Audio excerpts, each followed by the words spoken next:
Welcome back to the Yappening. It is a third edition of audio only because still trying to become Amish. We are living in yesteryear. We made a reference. We had did. a discussion about the said book at the beginning of this, which we will not be recovering. Yeah, no, because I have big feelings that I don't, again, never want to fully just trash someone's art, even though, depending on how long this runs, I will in fact be ripping apart a book in the last little bit, because I got big feelings about it. We have small feelings. Feelings are feelings, but today we are going to cover... it's me hosting. Yay! So we got, the standard 2 truths and a lie, or 2 lies and a truth. No one's name is correct. No one's name is correct, but I do have the book in front of me. It's a nice little bite-sized book because I finished things and needed something short to read. But it is a Nebula Award winner. It's Even Though I Knew the End by C.L. Polk. If I'm saying the wrong if I'm saying the name wrong. I mean, I feel like that is a kind of difficult one to mess up, but... Yeah, I know if I'm reading it wrong. But I wanted to read the, how, authors have, the Because of You page, Dedications. Dedications, yeah. So I like this. It's to Greg because they're all our songs, aren't they? And it makes sense when, you're reading. That was one of the quotes. When I was pulling quotes, that was one of the quotes. It's so cute! Yeah. Okay. So I originally did write a bunch of notes for this, and I got, this is the most notes I've ever, wrote. Nice. However... It's the shortest book you've read, too.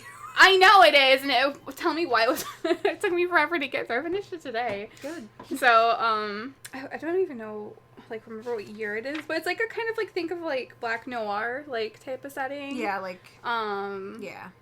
Think of, 1930s black and white. Yeah. Yeah, and then, they do play Here's heavily looking at into you, the kid. themes of, women should be with men, men will do the speaking, this and that, Yeah. They do touch on, which, if you have triggers, please read the trigger warnings before going into this, because it does touch on, a lot of heavy topics that aren't oftenly talked about these days, but very, it's, the whole, again, warning, go check the trigger warnings, jumping right into it, but there is mention of people who are homosexual being dragged into asylums.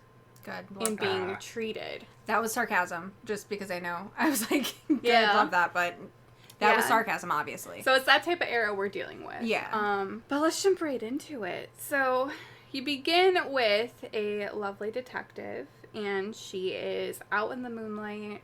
She's talking a lot of, probably more so people who are into astrology understand, because, she's, talking about the alignments of the planets and what time's perfect for what.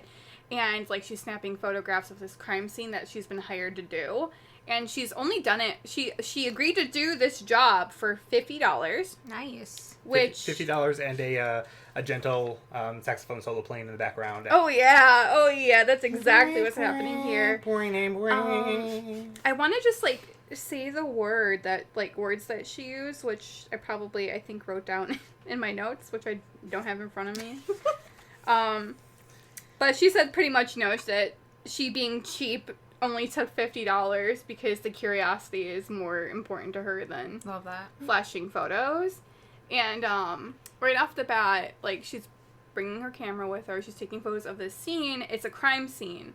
Someone had just died. Her name was Kelly McIntry, something like that. I probably got it wrong. Apologies for anything that's wrong. No, McIntyre. Yeah. No, McIntyre. Okay, you're good. It's a unique spelling. Yeah.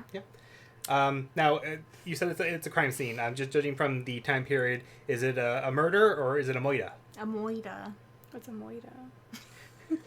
Oh my God! It's no, I understand now. I love when you get so it, much. but it just takes you a second. It does. Oh, things just fly over my head. It's because you're so short. It's 'cause I'm so But short. then you catch them. Yeah. I do catch like them. a frisbee. My golden retriever energy just pop. Yes. Yeah, we got a Moi-dah here. A Moi-dah. Yeah, so you have a Moi-dah. So yeah, it's a murder. So the crime scene has been already scrubbed clean. If I'm remembering it correctly, 2 truths and a lie, 1 truth and whatever. But it's already been scrubbed clean, so you're like, what is there to look at? So she breaks out stuff to speak to the dead. So some woo-woo magic. Hell yeah. And so she's like, spirit, come forth, talk to me. Spirit won't budge. So she's like, okay, I'm going to have to say a spell. She says a spell and uncovers the entire, like, the remnants of the crime scene, because it was a murder, like a magical murder almost. Okay. So after speaking the spell, she sees blood just written in sigils and symbols everywhere all over the walls. Like, this person has been, like, ripped apart to do this. So her job, she was only hired to take pictures. And in her head, she's like, I'm getting more interested because she loves cases like this that are interesting, and they grab her. And she decides that she's not going to get too deep into it, because she mentions that she has a date and she cannot be late to the date, and this is going to be her last weekend and able to do anything. Okay. So kind of begins there. So you find out that her name is, I want to get her last name, Helen Brandt, Brandt. Brand. Yeah, so Helen Brandt is her name. Trench coat, hat, think, you know, how, like, a woman dressed kind of like a man, like, preferred style, but still masculine. Yeah, A masculine. little bit of a tip fedora, still in high heels that clack all the way down the street. Oh, hell yeah. So I don't know if she has a fedora, but the fedoras are mentioned later. Love that. But yes, no, that is a thing. So she tries to take one more picture because the moon's kind of, like, coming out. She calls it Luna. So the moon starts coming out, and it's Good for them. messing up with the... Sorry. You're fine. That was me this time. I was like, what is happening? Yeah, Brittney caught it. Yep, I did it. So she has one picture that she knows is going to be overexposed. But then as she goes to leave, two men come up walking in the alley. In a trench coat? Probably. Two men, one trench coat. Yeah, yep. So two men come up, and she's already clocking that they're from this thing called the Brotherhood of the Compass. Okay. And immediately right away she recognizes one of them, and it's her brother, who she assumed to be dead for 10 years. Whoa. So, yes and no. I think, as I finish this, I don't think it's so much more she believes he's dead in the last 10 years. But it's like, oh my god, you're alive and breathing. Like, I finally see you. Okay. So it's like, I haven't seen you for 10 years since, like, they basically took him away. And so she's excited. She's like, oh my god, like, this is the reunion I've always wanted in her head. But then he begins with calling her a warlock. Oh. Kind of thing, and insulting her. And later you come to find out warlock is a derogatory term for, I would say, still good magicians, or, like, people who use witchcraft. So she's willing to sting. It's like kind of like a slap across her face. So she feels utterly gutted by this, and Ted just pretty much denounces her as, like, family. And is like, you need to stay out of this crime scene. It's not, like, you have no business being here, because she's really not a detective. She just does extra work on the side, like spy work on the side. But the Brotherhood of the Compass is currently working the case. Okay. So they're like, you can't be here. And because of what she is, they could technically drag her into the Council of the Compass, and they could probably kill her, is what it sounds like. So sentence her pretty heavily. This is no longer your jurisdiction, Brandt. Yeah. Which Brandt, though? Because now we got Teddy Brandt. So Teddy Brandt's her brother, Ted. Yeah, I figured he was the one that was saying that. No. Yeah, no. But still calling her by her last name because reasons. It's like, a good witch, Brandt. You don't belong here, Brandt. You forgot my last name, or my first name, didn't you? Yes, I did. I'm sorry. I'm gonna tell Mom. Side note, I think her actual first name is Elena. Okay. But they call her Helen. So. But, Too many syllables. Too many syllables, right? Okay, let me just... Oh, yeah, so yeah, Teddy is her brother. Teddy Spaghetti. No.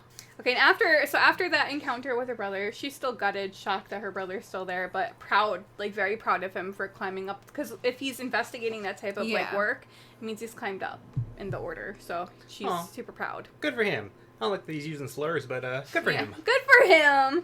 Yes, and then, so, she makes her way back to her home, so she only has a few hours before her date, and she has to get these pictures, like, obviously was it Black Room to like develop the old school yeah. way. So yeah, she's working on developing it because she has like her own development room for that, and she calls her contract over, and the person's name is Marlo, and so she contracted Helen to take these photos of the scene, and she's like, they plan to have a breakfast date to show the photos and to call it quits from there, because she's like, oh, just real quick, I wanted to ask before we got too far in, is this a world where people know that magic exists, or is it still kind of like secret, quiet, hush? Not heavily descripted. So not heavily, like, there's not really much information about that if it is a thing that is well known. Okay. I'm going to say no. Okay, because it seems very hush-hush throughout the entire book. Everything that they do seems very hush-hushed. Like an underworld sort of thing? Yeah, so that's what I'm thinking it is. And if it is said in here, I apologize. Like, when things enter my mind, sometimes they just... So... Well, yeah, just the main characters that we know so far, they know the magic exists. We haven't... I haven't heard anything to the contrary. Yeah. But also, I have also just kind of read and listened to Jim Butcher's Dresden Files, which is also kind of a urban... fantasy? Yeah, urban fantasy kind of thing, where magic is, like, kind of talked about, but not really, like... Yeah, but that's also like a wizard detective thing, too. Right, and I was trying to gauge the vibe of this, because she took pictures of the crime scene, then tried to talk to the dead. I didn't know if anyone else was around, or if no one was around in that like moment. Yeah. It was just her, and she wanted to be alone. She wanted to make sure no one saw her. She just wanted to make sure she was alone before she cast her level 2 Talk to the Dead. Yeah, and basically. She was out of spell slots. Yeah. Once a day. Girl needs a long rest. Yeah, I know, just like long rest. Yo. Pisses me off, alright. Looks like your classic case of magic missile. A missile in this day and age. We have the same voice. Yes, we do. But, so yeah, calls Marlo. I love Marlo, by the way, and already right off the bat, because she's like, hi, honey, hi, gorgeous, like, very much, like, flirtatious, like, boss lady type energy, which I love. I'm already picturing River Song. Yeah, oh, that's a good imagery for her. Well, but also very specifically, Angels Take Manhattan. Yep. So she calls Marlo, they set up a day, she kind of Marlo teases her, she's like, I wish you would tell me that spell of yours would make things so much easier, because it's like a special skill that she has, and, she makes a lot of money just being able to do that, and doesn't explain it to anybody and how she does what she's able to do. So she makes mention that she won't tell anybody that spell or secrets, because it's what makes her money. But it's all written down in her grimoire that's in the safe with extra money for Edith. And it will be mailed out to her Sunday night type thing. Okay. So she keeps alluding to, like... At this point, in my nose, I'm, like, clocking. I'm like, does she know she's gonna die? Yeah. Because that's all her phrasing is, like, I only have until the weekend. If it's gonna be mailed out to Sunday. Like, Edith, please forgive me, my love, type thing. Yeah. So... We got time frame. Huh? We got time frame. We got time frame, so she has up until the weekend, it sounds like. So, she ends up going to a place called The Wink after that. She is running about 45 minutes late. She gets there. She checks in her coat. She's checking her, like, gun, and that's just common practice. So, think of, like, kind of like the speakeasy where, like, they're in Chicago, by the way. So, setting Chicago. They're in Chicago right now. She goes into this bar. She goes to an extra door. You know, they know her. She doesn't need to speak passcode. They bring her in. So, it's like all women are just flooded in this hidden part of, like, the place. So it's like a lesbian bar. So love that. And all the women are flirting. And I was going to make a joke about it's a speakeasy because they banned hot dogs. I'm glad I didn't, because it's a lesbian bar. They banned hot dogs. they banned the hot dogs. No, it went the opposite direction. Mandatory hot dogs, except in this part of the speakeasy where they're banned. Shut up. Yeah, so she's there, she checks her coat, like, her Glock and everything. Why did I call it a Glock? God damn it. They don't even call it that. It's, like, a really fancy name. I don't even know what it's fucking called. I'm wondering if it's a branded gun. What does she call it? A Garflex? Great. No, but I don't know what that is. I don't know either. You're good. So, I thought you used that to exercise. I think it's a Bowflex. That would be a Bowflex. You were correct. Yeah. I mean, that could be make dangerous. it a gun. I mean, it could. A Bowflex could be The dangerous. Bowflex has a gun. Bowflex, but make it a You gun. work out your arm as you target practice. They make the trigger just a bitch to squeeze, but you're going to feel so good when you're done. Yep. Jesus Christ. Nick loves squeezing bitches. Oh my god. That's what I took from that. Like squeezing Glocks. Glocko. Glock in each hand. Oh god. Jesus Christ. Double Glock. But anyway, so yeah, the club's called The Wink. Mm-hmm. And so she's there. She spots Edith, this beautiful woman. She describes Edith as like the sweetest soul ever. And has like brandy, I believe. So she's almost done with her brandy. Just one little sip. So the drink was her time limit before she left. So she clearly was nursing on it very slowly for 45 minutes. So they get there. It's also, she's going to give her a hard time. She's like, you got a job? And she's like, yeah. She gets excited. Edith gets excited for Helen to get a job. They start dancing. And Edith talks to her. She's like, hey, babe, I accepted a job. And I think it's time for us to go to San Francisco. And Helen says that San Francisco was her dream years ago, but Edith had found a job with a radio station, and with what she knows, there's no really other women out there that can do what she does or would be allowed to do what she does at a radio station, like sound mixing and stuff. Okay. And so she didn't want to take another position like in San Francisco that would have made her a secretary essentially, which Helen's like, absolutely not, I'm not going to make her do that. Very fair. So Edith finally found a job. She's like, let's do it. And, you know, Helen's like, she knows her deadline's coming. So she is excited, but bittersweet excited. She's like, I would love nothing more than the world. And Edith is kind of clocking the, like, mood change. She's like, you want to go still, right? And then she's like, well, Helen's like, what about your family? You find out that her family, like, kind of knows that she's into women, but very much like, we're going to find you a man. Here's a man, but a man, but a man, type of thing. She's like, I'm kind of done with it, and they wouldn't accept this anyways. Helen's like, yeah, let's do it. Let's go. Because then Edith's like, you do have some money to move, right? Because, like, obviously they're both separate, so making sure she's financially good to go because Helen works odd jobs. So Helen's like, I have $5,000 stashed away, which I'm sure was a lot in that time.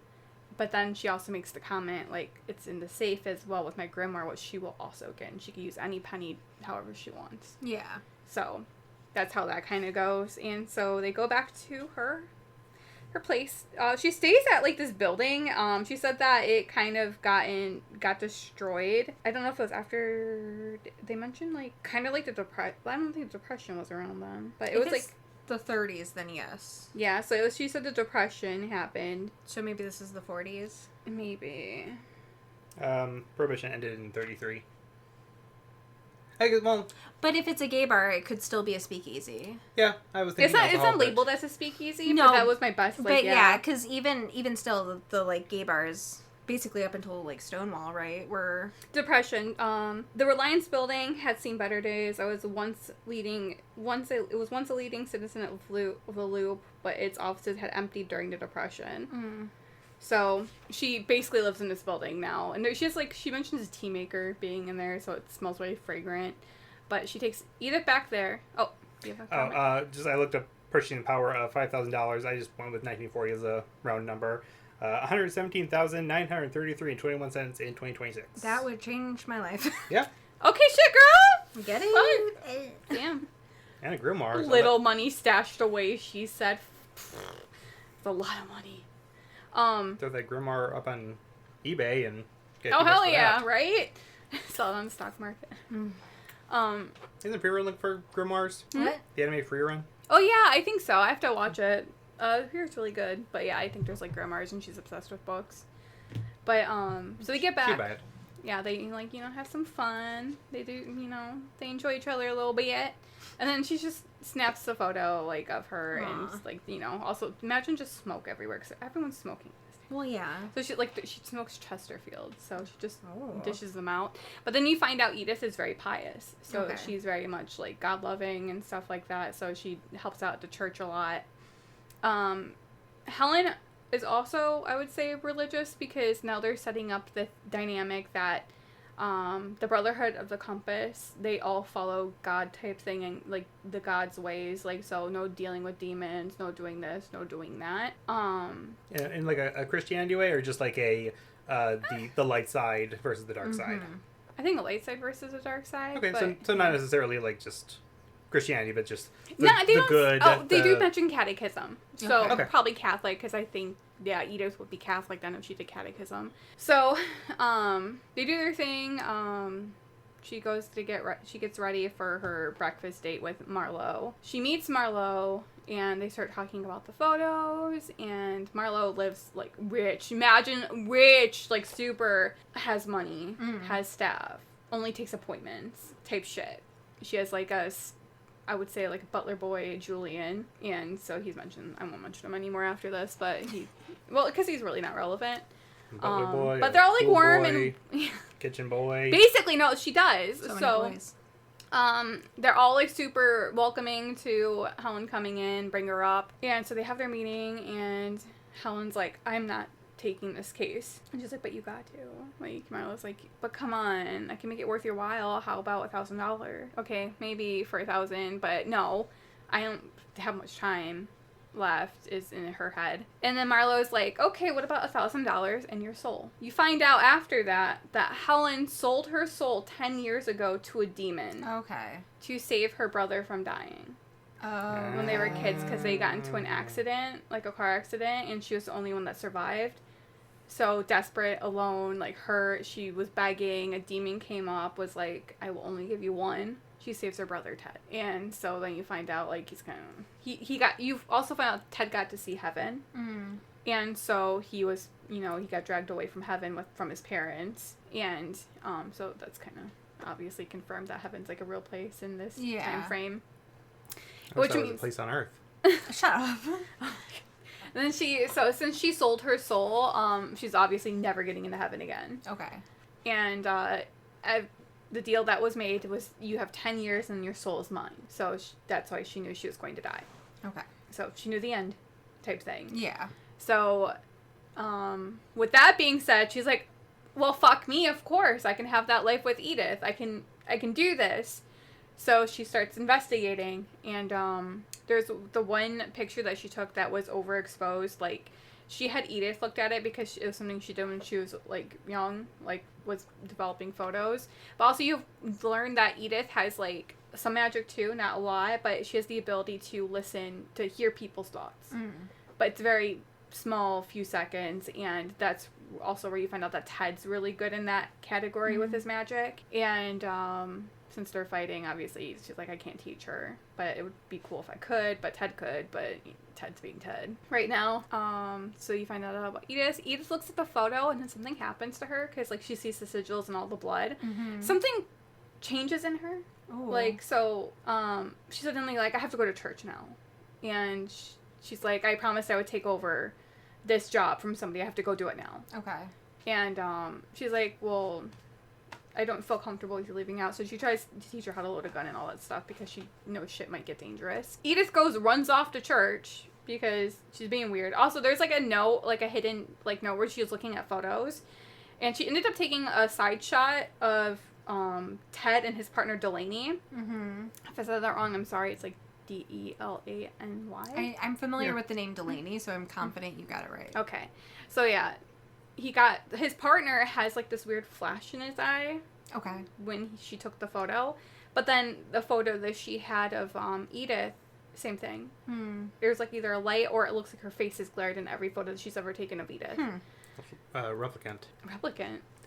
Blade Runner.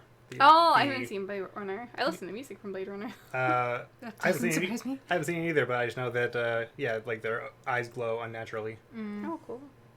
But, yeah, so that kind of note. So she goes off to church. Helen does a bunch of investigating. And Ted shows up during one of the scenes and scoops her up into a hug suddenly. And she's confused as fuck. Yeah. But then Ted's like, I'm sorry. I couldn't, like, forgive myself if those were the last words I ever said to you. He was putting up a front in front of his partner. So he's like, like, you wouldn't be in this situation if it wasn't for me, but I wish you hadn't have done that.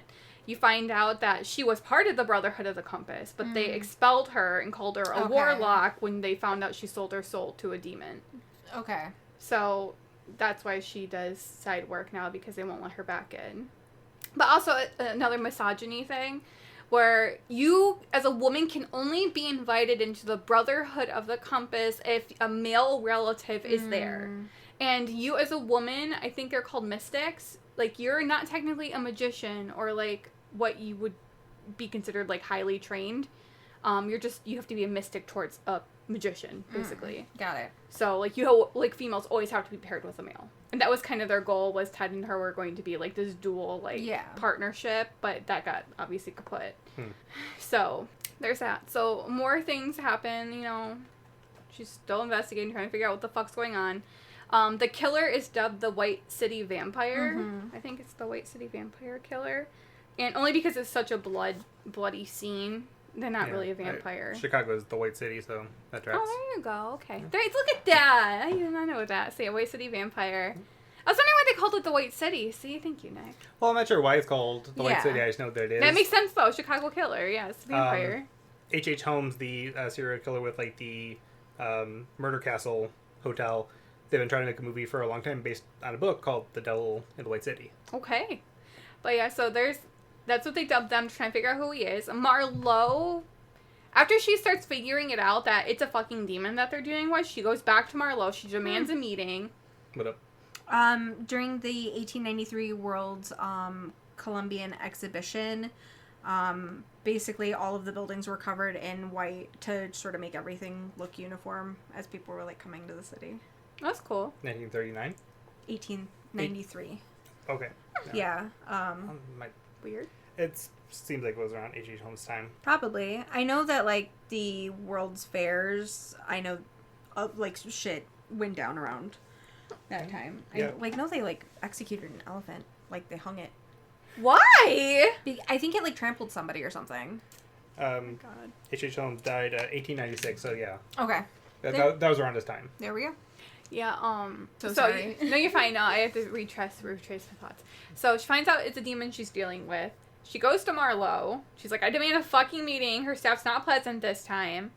And they're like, you need an appointment. And she's like, I don't give a shit about an appointment. Like, I'm not doing this. I forget the mixture, but she goes to Marlowe. Marlowe's like, well, the reason the demons are...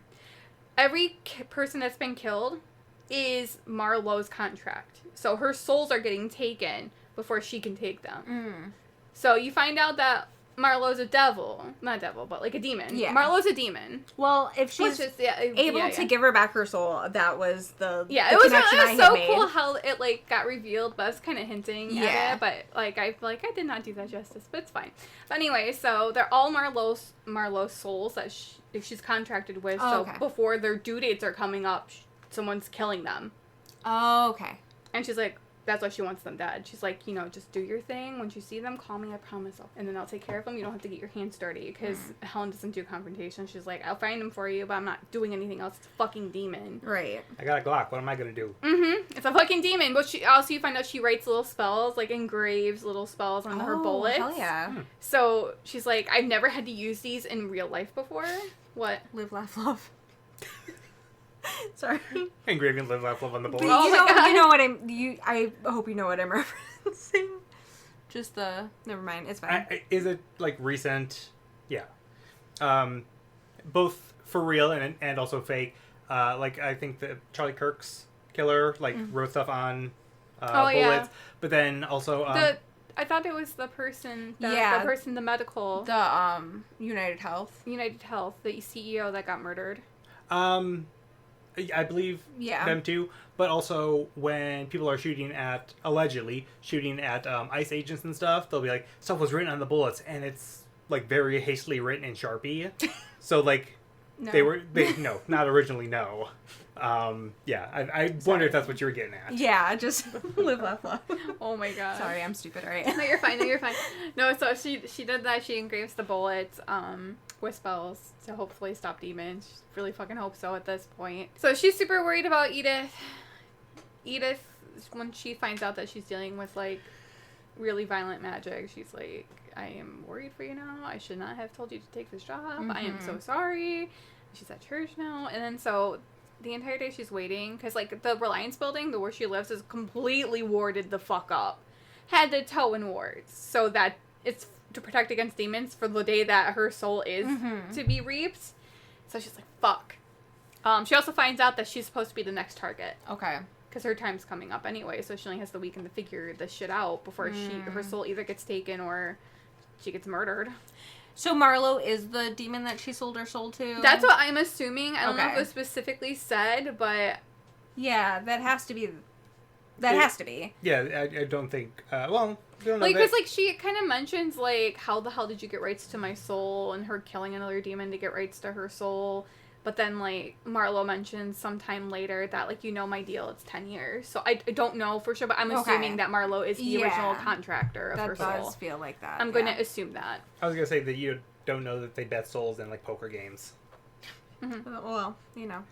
I mean, Marlowe would need to be invited to a poker game, and I don't think she would because her corporeal form is a woman, but... You know, maybe hell's more progressive. I don't know. Oh, so you find out that demons possess people's bodies unwillingly, of course. So this is so giving, like, a supernatural vibes. Probably. Yeah, so Marlowe, she was a person before. No longer anymore. She's now inhabited by a demon because, yeah. But... You know, I was going to ask, so the building that Helen lives in is, as you put it, warded the fuck up. Warded the fuck up! So, literally, to avoid getting her soul taken, she could quite literally just hide under her bed sheets, and be totally fine. Like, that will protect her from the monster.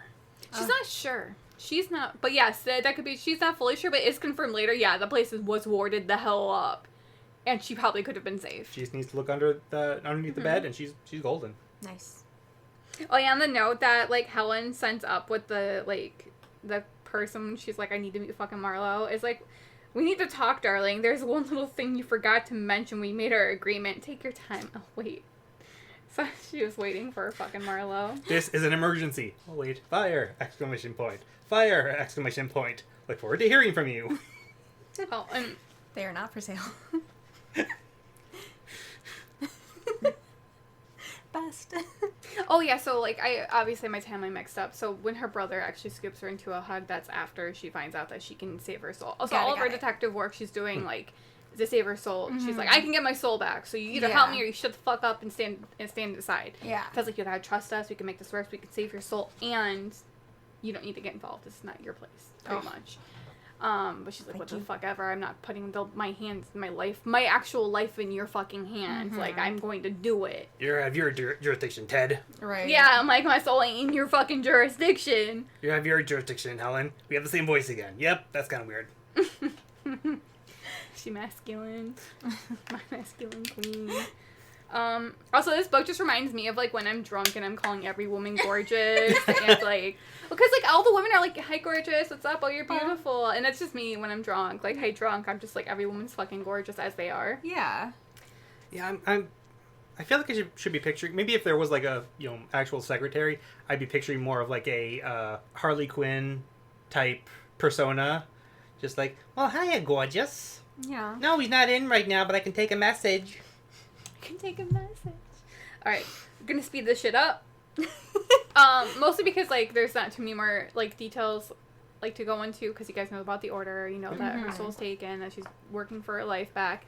So, she gets back to her place, she's super freaked out because, like, Edith, like, she's off at church, doing church stuff, or off at work, and she waits and waits, and she's getting more panicked by the minute that, you know, Edith doesn't show up, because Edith said she'd come back to the house, and she's like, the spot where her car is parked is getting covered with snow, because it's like it's in January. Okay.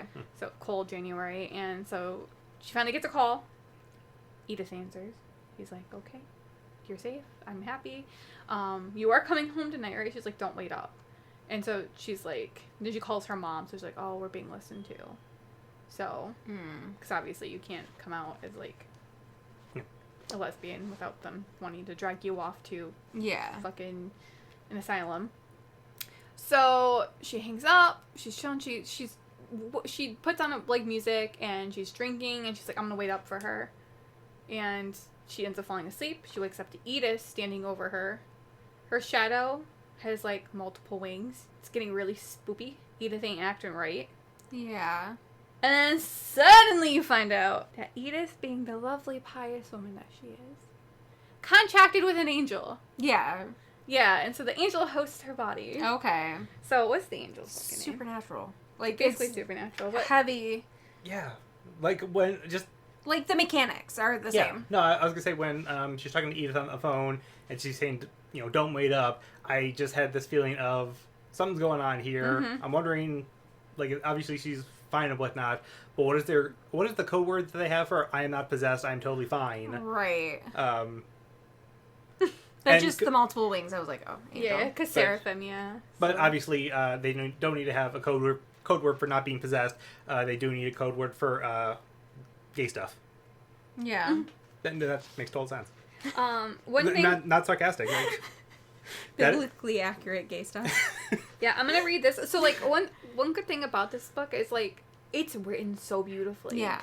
That's why I'm like, it would have done better if you had, like, posted it, because, like, you would have done it justice. But this book is so beautifully written. I recommend everybody to read it because I love it. And, like, one of the things that on here is I like The Great Gatsby. Mm-hmm. But before, like, Edith shows up, she's, like, looking at it. And she's like, my copy of The Great Gatsby sat on the coffee table, and I picked it up to read about Jay watching the flashing green light across the water. Jay Gatsby knew a lot about hope. Hope felt a little painful on account of it not being a sure thing. In fact, there was almost no hope for him, which made the tiny flashing light all the more precious. I'd read this book 12 times, 24. I always held my breath waiting for Daisy to come to him. Jay hoped every single time, and I hoped right along with him, even though I knew the end. And then she's like, my Edith is better than she will ever be. Like, Jay's, whoever the fuck her name is. Daisy. She's like, Edith is better than Daisy any day. Yeah. Meaning that even though she's waiting for her and worried she's not going to come back, because when Edith is figuring out all this demon shit, she's like, is she going to come back? Like, is she going to come back to me? Like, is she going to run? Yeah. That's what it feels like. It doesn't feel so much like, because, like, the moment, I think, when she saw the photo, she snapped into her angel. Okay. The angel took over, which is why she had to go, because that's immediately how it was. So, she was like, it more so seemed like Edith was cutting and running. Yeah. So, that it was written really well. So the angel's name is, it's Haraniel. So I've been saying it Haraniel. Yeah, Haraniel. So that's when, So with Chicago accent, it'd be Haraniel. There you go. But no, I like Haraniel better.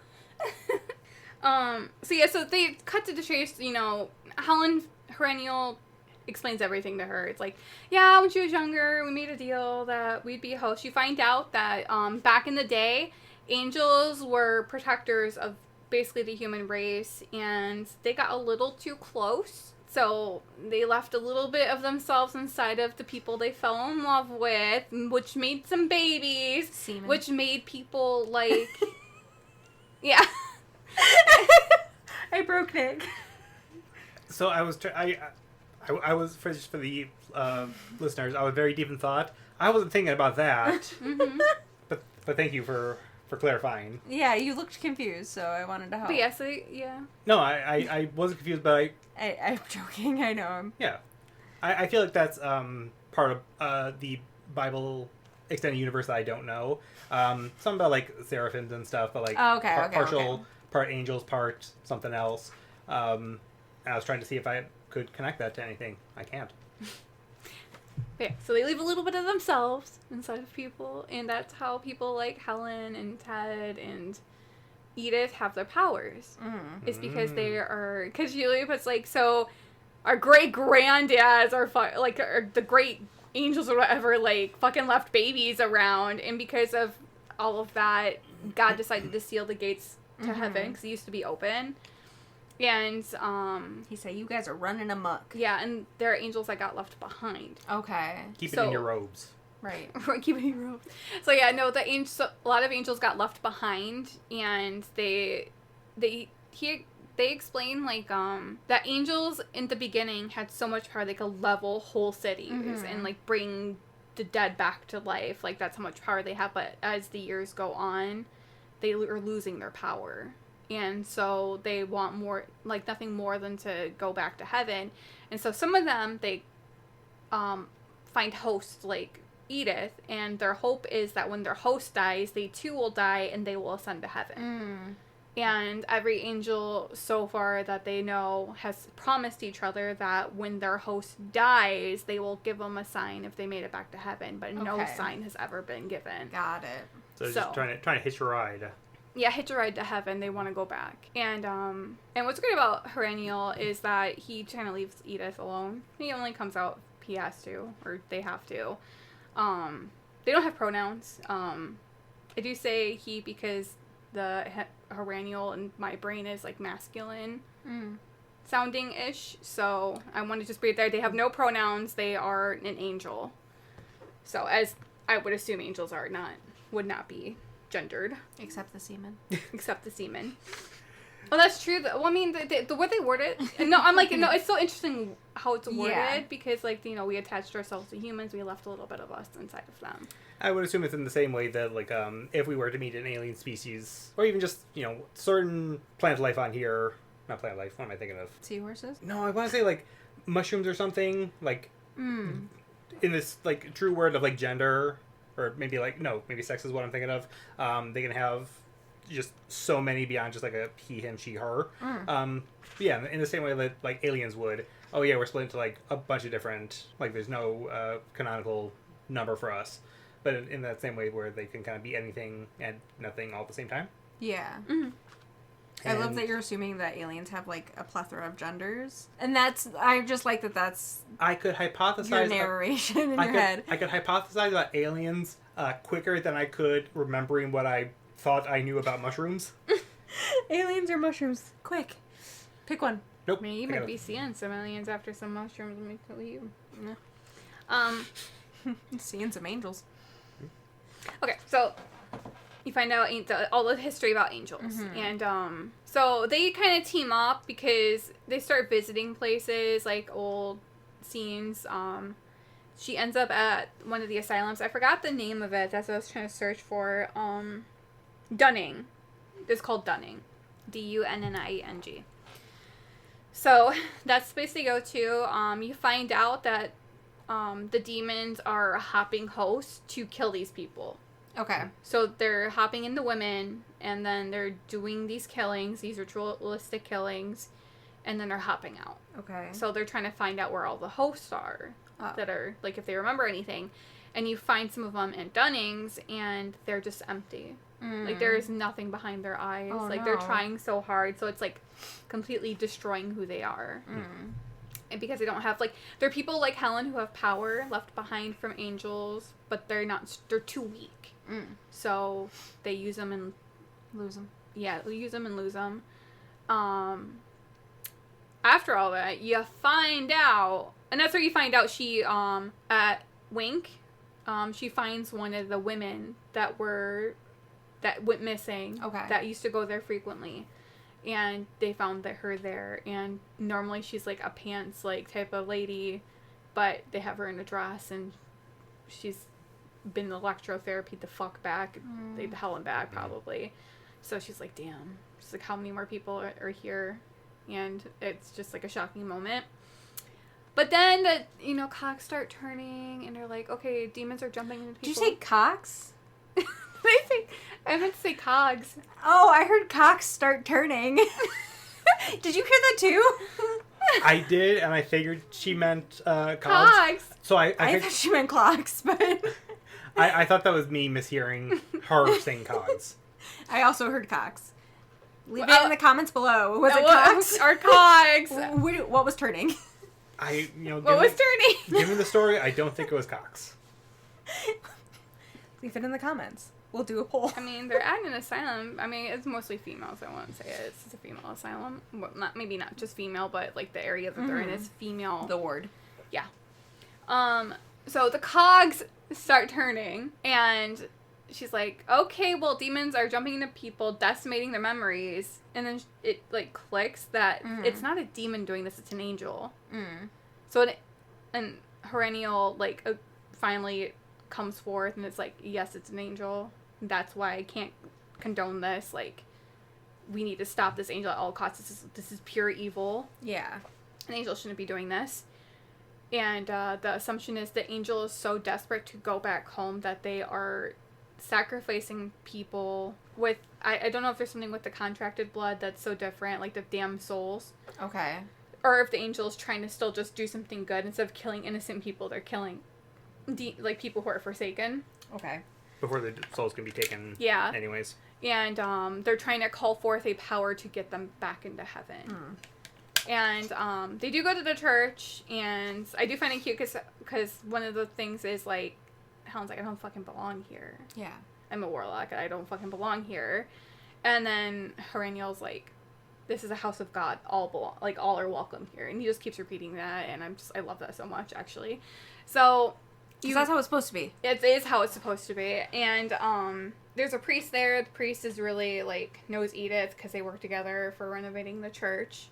And you find out the priest is also a host. So the host name, the angel that is hosting the priest, I think it's Zashiel. Yeah, Zashilel. Zashiel. Zashiel. And I will say this is where it starts getting slightly confusing for me. So they go back home. Helen goes back home. There's a point where they get shot, and that's why they end up at the church. So they get shot out. They end up at the church. That's how you find out about Zashiel. That's when you find out about the diminishing power, because Heraniel ends up healing Edith because Edith was shot too, and she was shot, so completely heals them. There's like one segment where Helen's driving through the streets trying to race somewhere because she doesn't have time. Like, her time's almost up with this case. And he's like, you're going to kill us? And she's like, well, you're an angel type thing. And Heraniel's like, I don't have power. I can't do it. Like, I can just, please stop driving like a maniac. Yeah. Type thing. And I thought that was so funny. But she gets back to her apartment, and Heraniel, they leave. And everything is warded, so she should be safe. Oh, no. Edith comes back, because I forgot they totally, like, fucked all night. Oh, so Edith and Heraniel gave Edith back, and Edith was like, I'm sorry for lying to you, like, was too nervous to come out to, like, deal with the situation, because it's like, I've been lying to you our whole relationship. And she's like, Helen's like, I've kept secrets too, because at this point, Edith doesn't know that she sold her soul to a demon for the past years, just trying to get it back so she could live a long life with Edith. But she doesn't want to tell her that exactly yet until it's over. So they have their, like, sexy sex. And then Helen wakes up. She's like, you do the thing where, like, something happens and you're awake. You're up before you're even awake. So she has, like, her gun in her hand and everything. Her wards have been completely dropped and destroyed. And so she goes to wherever. I think it's, like, a little office. And Ted's sitting there. And Ted's looking awful smug. Because Ted dropped all the wards and is super proud of himself that he broke all of her wards because they were pretty good. And she's like, thanks. Why did you do that? Type shit. And suddenly, because Ted's trying to... It's a doggo. Yeah. Yeah, Ted's trying to tell her to stay out of it, to trust him. She's like, no, it's my fucking life. It's mine to deal with. Like, why? You're not telling me anything. And then she tells him all about the angels and, like, everything that she knows. And he's like, how much do you know? Like, way more than you think. And then suddenly his partner comes in, Delaney. I don't think they say much about him, but I think he's also possessed by, like, an angel. Well, yeah, if he had the same flashy eye, then I would assume. assume. And then, so Edith is there, and Helen's making more connections, and she's like, fuck, the last person isn't me. It's gonna be Edith. And so, I think that's how that went, because, like, I thought they were gonna take Edith, like, because Helen's like, Edith, like, they're after Edith. And then, Delaney's like, I need your brother. Because you fucked up your life. Your soul's tainted. I can't use you. So we're going to use your brother, because he's not tainted yet. So they take her brother. And they're going to perform the last ritual to bring the weapons of God out in the church. And Zashiel's a part of it. So the priest, the host, is a part of it. So this is where it gets a little funny.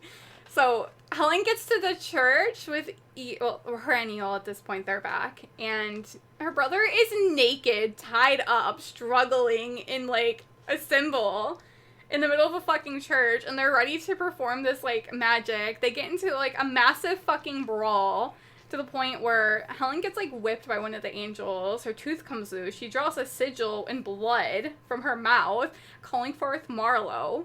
And Marlowe's, like, in a pinstripe suit with a fedora, looking hot as fuck in her platinum fucking silver curls. Get it. And she's like, do you have an appointment? Do you have an appointment? Exactly. So, Marlowe is there. She's like, you guys can leave because it's going to get nasty. And then Marlo starts getting her ass kicked. Oh, because Zashiel's like, fuck this. Like, we're almost done with this. We can't stop now. And Ted ends up killing one of the angels. Marlo's going to deal with the other. And because Ted kills an angel, God doesn't like that. Wow. Even if his children are being shitty. So, his soul's damned now. They may be shitty, but they're my shitty. Right? They're my shitty. And so his soul gets damned from that, but they do end up stopping them. Marlo is good on her word, gives her back her soul. She feels it. It feels great. During the fight, Heraniel gets fucked up, and Edith does die. Oh, no. So Edith dies, and... So fucking rude.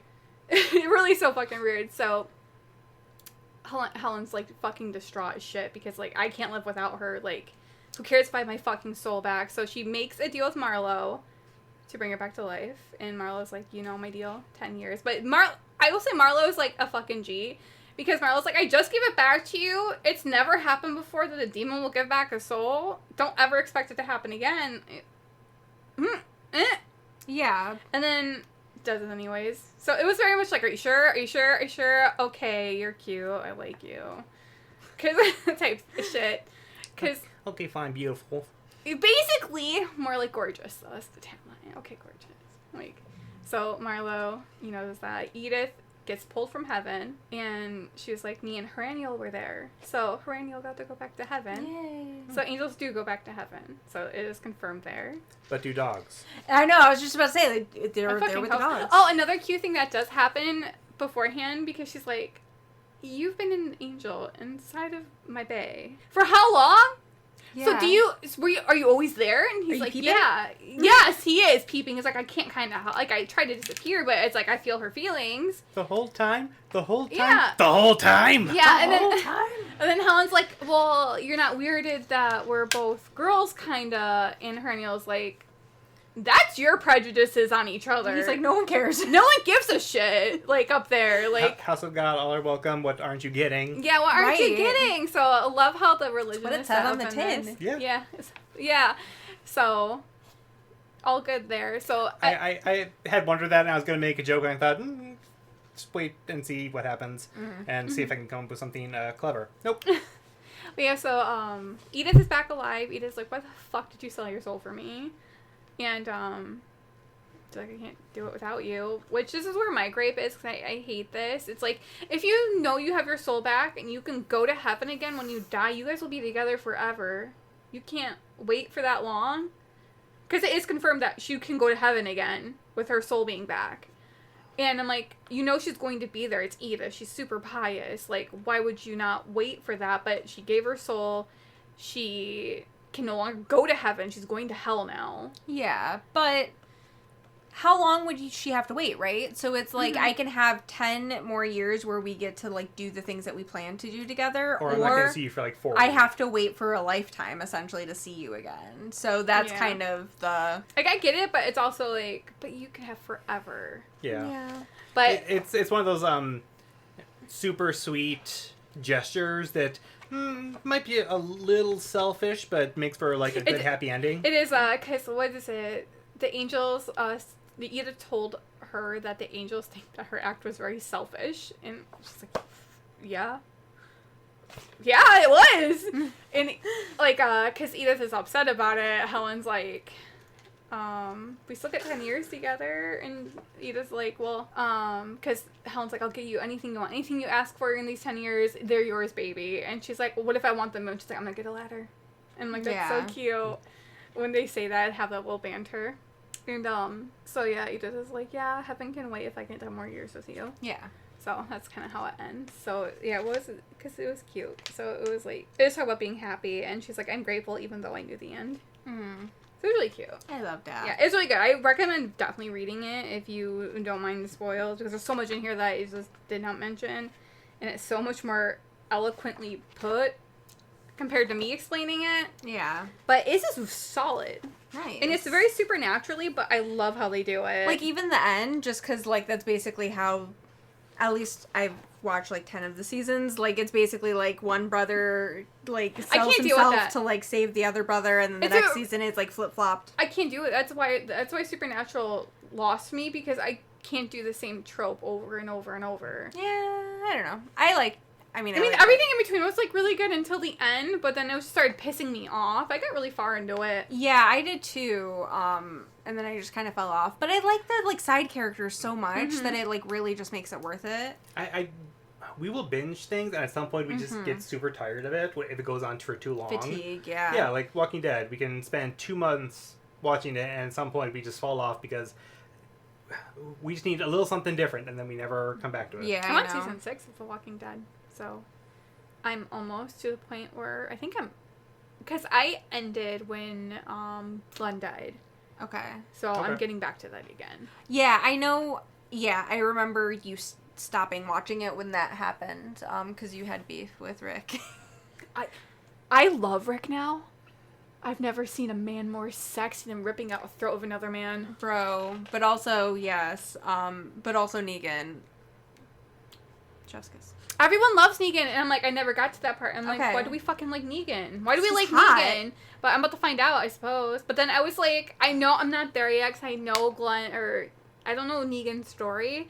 But part of me was like, just what I do know. Part of me was shipping Negan and Glenn's wife. Okay, Maggie. Yeah. Absolutely never. They would never be. They have a spin-off together, and I don't think they actually get together, but... I'm watching The Walking Dead to watch the spin-offs, because I'm super into Michonne and Rick. Yeah. All right. Yeah, Negan is like a really fun bad character that, like... If I was ever going to cosplay, it would be Negan. Like, 100,000%. That'd be hot. Well, I mean, I got a leather jacket and skinny jeans and boots. Brittney Negan, there you go. Just gotta get a baseball bat. Do you think we have a long enough episode? Do you want to rant, or...? I mean, it doesn't matter. An hour is usually my, like, benchmark, but if you want to hear my rant, I can rant. If you don't... you can rant now, or we can rant for the next one. I mean, the next one I'm gonna be going in on my mermaid zombies. What? Rant if you want, though. Rant away. Okay, so we're ranting time. Right. This is the ranting. Yes. So I read... Get ready for a Brittney mini. Right. I'm not going to go deep into this. I'm just really going to talk about things that I am pissed about. However, I will say the books are really well written. Genuinely, they are. I just, as a woman, take offense to some of the things in there. But I'm not, like, no hate on the author. No hate on the books, necessarily. Just some shit pissed me off, right? Okay, so... What are we talking about? I read... Yeah, I had to do my disclaimer, okay? Okay. I read The Summer I Died, which was very, like, almost like stomach churning, but, like, in a violent sort of way, which I didn't hate. I actually enjoyed it to the point where I picked up the second one when I saw that it was a series, and the second one I certainly take much offense to the point where it actually made me go back and rethink how much I even liked The Summer I Died. But just sort of cliff notes of A Summer I Died, it's very much like slasher, psycho in a cabin, kidnaps people, and does, like, heinous shit to them, right? Oh, God. So, The Summer I Died, the, like, main character of that book is the only one that doesn't die. So the second one's about him, and it's essentially him, like, kind of trying to heal his trauma and, like, move on with his life after, like, losing his best friend and his sister. So now he's an artist living in California, and he has a big time crush on someone who works at the gallery that he works with, okay? So the gist of the story is that she gets kidnapped, and so he basically goes on, like, a binge to try to save her, because he, like, knows how bad shit can get when people are kidnapped. Like, he knows the evil that's out in the world, so he's just not okay with her, you know, being kidnapped and, like, what's going on. So he rides up to the people who, like, kill him, okay? And, like, here is my first issue of offense. So she was kidnapped by 3 men, and I think we can all probably assume what was happening to her when he finds her again. And they are going into it in graphic detail, which, again, the first book, very graphic. However, if there is sexual violence in the first one, it is only hinted to. It is not actually explained and described. So I did kind of genuinely have beef with how in-depth they went with this woman's assault, right? Because you didn't necessarily need to do that. I also genuinely think that, I know you have a hard time with stuff like that. I do too, because as women, like, we can all just very immediately put ourselves in that situation. Like, that's an actual scenario we might one day find ourselves in. So that is kind of rough. And then it fucking keeps going, okay? So cannibals, like, rich people cannibals happens, and she's, like, naked. So she's being assaulted. The 3 men take her somewhere else. Rich cannibals are happening. He follows after to go and save her, right? So the theme I'm picking up from both of the books, because in the first book, his sister is kidnapped, and he was essentially just, like, ready to, like, lay down and die until his sister is brought into the mix, and listening to her be, like, horrifically tortured is what, like, makes him actually want to, like, break out and rescue. So the fact that this man needs a damsel in distress in order to, like, fucking boss up and do some shit pisses me off, right? But second of all, in the whole second half of the book, when he's trying to rescue her from the cannibals, she's naked the whole time, and he keeps, like, fucking thinking about the fact that she's naked. Like, I've been wanting to see her naked, and I've been wanting to touch her naked body, and I hate that, like, this is happening to her, and, like, all this stuff. And, like, the amount of times he referenced her black and blue vagina, like, really fucking pissed me off.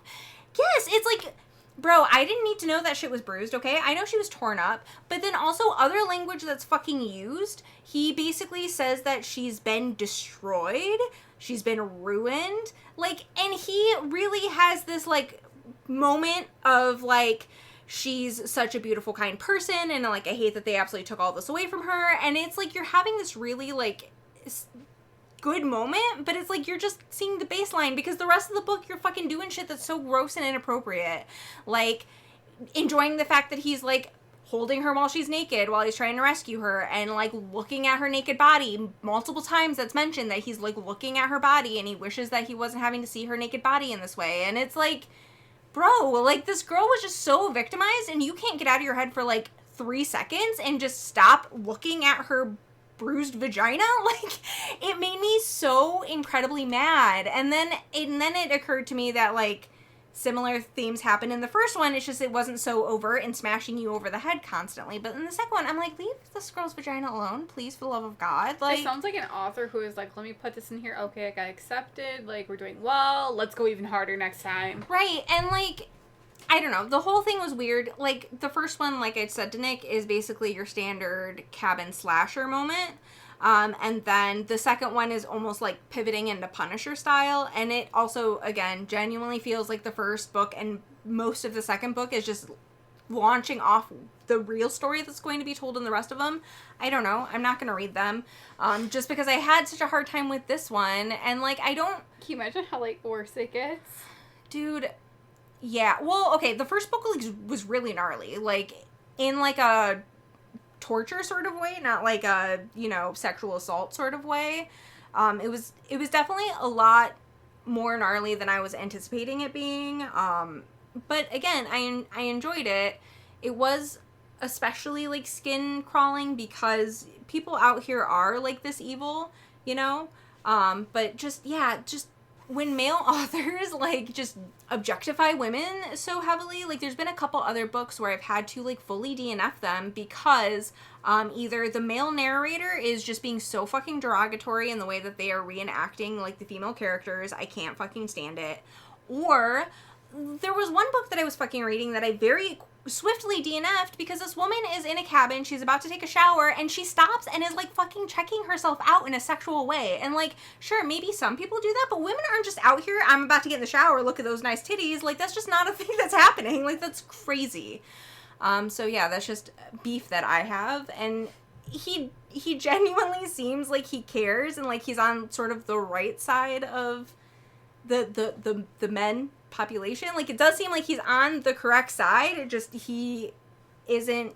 I think you can still be on the correct side, but not fully understand. Yeah, exactly. Like, it lacks depth. Also, just, again, this woman has been horrifically brutalized. And, like, describing the act in that detail is kind of unnecessary just because it feels like in horror stories and stuff, women are basically used as, like, a prop to just, like, kind of, here's your victim, like, go forth and save. My thought process is, too, is, like, because as, you know, when you write, and I don't know if you get like this, too, Nick, where you heavily envision your scene, so this dude had to literally step-by-step process, you know, the R-word shit and write it down. Yeah, and yeah, just some of the things that were said in that scene were, like, really upsetting because, you know, obviously, but also you could have done anything in the world and you chose to pick something that's so fucking cliche. And I think that just as of right now, I'm having this, like, inner rage just watching shit that's happening in our world presently.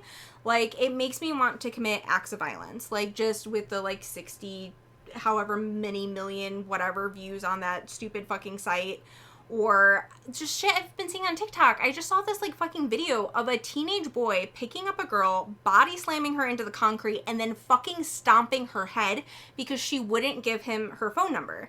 And just the fact that, like, people are out here thinking that that's okay, like, just the aggressive objectification and entitlement to, like, women's bodies, like, it's really just cooking me. So I think that given the state of the union right now, me reading that book was probably, but also I had no idea that it was going to get like that, because after I read the first one, I'm like, it's refreshing that he did not describe in detail any sort of sexual violence happening. Like, it was implied in that the main antagonist was just really gross when he was talking about the women, but, like, it never once described him doing anything other than, like, just physical torture, not assault in that way, just. So I was like, oh, that's cool, because I love a fucking horror story where a woman is being tortured, but it doesn't have to be that type of torture, you know? Like, it's nice when you do something else, you know? Like, just anything else. But that was kind of my beef with it. And it upset me. Because it's like, I was rooting for you. We were all rooting for you. So are we... Oh, wait, you listen to audiobooks? Yeah. I was like, are we burning the book? And like, no, it's an audiobook. audiobook. No, I mean, it's also an ebook, but yeah, I'm just kind of bummed, because I had such mixed feelings about the end of Yesteryear, and I'm like, well, let me go read the second one of this, because I really enjoyed the first one, so I read something that made me mad, let me read something that'll make me less mad, and then it actually made me even more mad, because then I just had beef with it and its predecessor, which I then started drawing, like, connections between the two. They were, like, same but different. But then he's like, let's just really beat you over the head with the sexual violence in this one. And I'm like, fucking cool, I guess. But I did start reading Japanese Gothic, which is by the same author as Cora Zhang. And it's fucking amazing. And immediately there will be an episode of the second I finish it. It's so good. Like, when we get back into the studio. Yeah, we love. Just amazing. Just the way she writes is just so beautiful.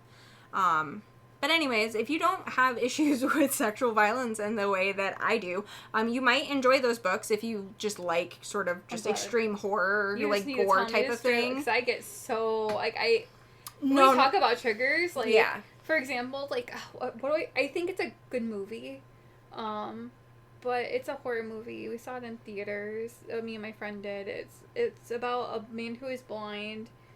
Yeah. So the ending of that one, I almost walked out of the theater because I was so uncomfortable. Well, yeah, but it's like shit like that. Like, I don't know how to describe it. It might be a therapist talk where I can't stand women being brutalized in any way. It's because it happens all the fucking time. Just like it constantly happens so much. Like, I don't know. I can very much think of instances of, like, all of my near and dear female friends, if not being, like, just outright assaulted in that way, like, being fucking groped, you know? Like, I've never met a woman who hasn't been, like, handled inappropriately by a man at any point in time, you know? Like, that's just really distressing, especially as we're watching shit just literally ramp up right now. It makes me want to hurt somebody, so that's just what it is. But yeah, also the, like, secondary portion of that particular movie is, like, not only is it the body horror of, like, the assault aspect, but, like, just forced insemination.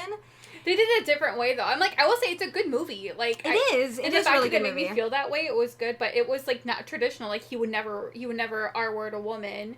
But that's even, like, that's equally horrific. That's still considered... That's fucking body horror, you know? Like, that was disgusting. Yeah. But I, too, have, like, strong feelings on, like, just pregnancy. But just for myself in general, like, if you are happy to be a mother and have babies, like, fucking get it, girl. Like, love that for you. Absolutely. The thought of being pregnant is one of my worst nightmares. Like, it's just as frightening for me at 36 as it was for me at, like, 15. So, yeah, it's just...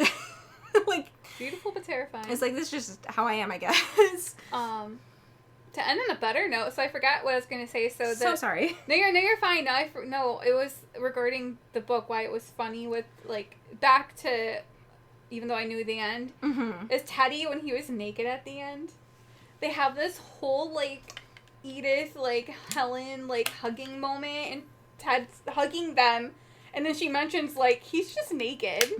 He was just naked talking to us, and he realizes it and starts covering himself, blushing. And I'm, like, imagining... I laughed so hard. Sir, take your penis elsewhere, please. Put a fedora on it. Marlo's great, because at the end, she takes him back home and gives him a bath. She loves baths. Okay, I mean, I love a bath, too, but surely that fella could have bathed himself. If you ever just want to read it, just... I mean, I probably will. It's so cute. I'll, like, let it... simmer for a minute so I can forget some of the details, and then I'll pick it up and read it. That's usually what I do. Alright. Yeah. Send us out, Nick? Question mark? Nick is just so uncomfortable and unhappy. It's okay. You're about to be in your bed uncomfortable and happy. Not happy? In the dark. In the dark. He's got notes. They're multiplying. Oh, I got many notes. No, there's a send out I was looking for. And I wrote this for a book that you were doing a review on, but I'm just going to do it now because I have it ready to go.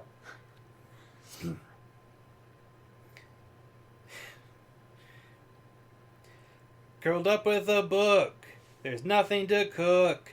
The power is out. We're in week 3. You're prepared for a rhyme. Disappointment time. I'm yapping because nothing rhymes with wolf. There we go. There we go. You really could have done, like, a twist on, like, hungry like a wolf. Hungry like a wolf. Well, I was going to do I'm yapping like the wolf, and then I looked it up, and I'm like, oh yeah, nothing rhymes with wolf. All right. Well, you know what? Let's cook up a better wolf one for when we do The Wolf Comes Home by Nat Cassidy. And, like, also, Nat Cassidy, please, I will read anything that man has ever written. He's amazing. Big chef's kiss. Before I did this, I was originally trying to work in, I think it's Shakira. There's a she-wolf in the closet. There we go. Okay. So. There's a she-wolf. Yeah, I love that song, by the way. Absolutely not for me, but hey, get it. I'm sure there's other wolf songs I can think of. Yeah. Well, stay tuned for Nick's additional wolf songs coming at ya probably later this year, like much later, like in the autumn. Whenever you get to wolf books. Yeah. Bye. Bye.